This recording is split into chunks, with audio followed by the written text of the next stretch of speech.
Председатели Конституционного суда посвятили студентов юридического факультета в тонкости своей работы.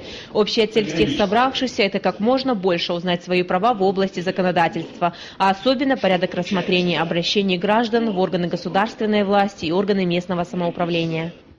В нашей с вами повседневной жизни мы ведь реализуем очень часто свое конституционное право на обращение в органы государственной власти и органы местного самоуправления. Иногда мы сами того и не замечая реализуем это право. Просто, например, придя на прием к какому-то должностному лицу, обратившись в какой-либо орган за получением информации, за получением содействия в реализации своих прав и свобод, мы тем самым реализуем свое конституционное право. Порядок рассмотрения обращений граждан в органы государственной власти и органы местного самоуправления. Теперь ознакомиться с ним может каждый студент, благодаря вот таким брошюркам, которые специально выпустила Национальная библиотека.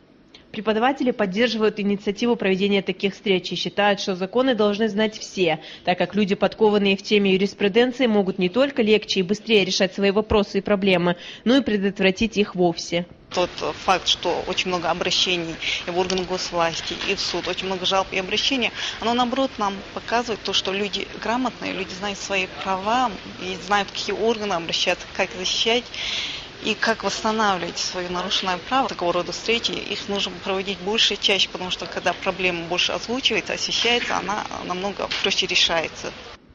Гораздо интереснее слушать представителей закона, которые уже не первый год в деле, чем просто зубрить по книге, подчеркивают студенты. Конечно, важно проводить такие мероприятия и, конечно, чтобы они проводились еще чаще и больше организованности, чтобы больше студентов участвовали. Для нас это важно, как для юристов мы будем задавать вопросы, узнавать новое. Они, как уже опытные специалисты, дадут нам свои советы. Ася Горчиханова, Ахмед Исамурзиев, Данил Гатагажев.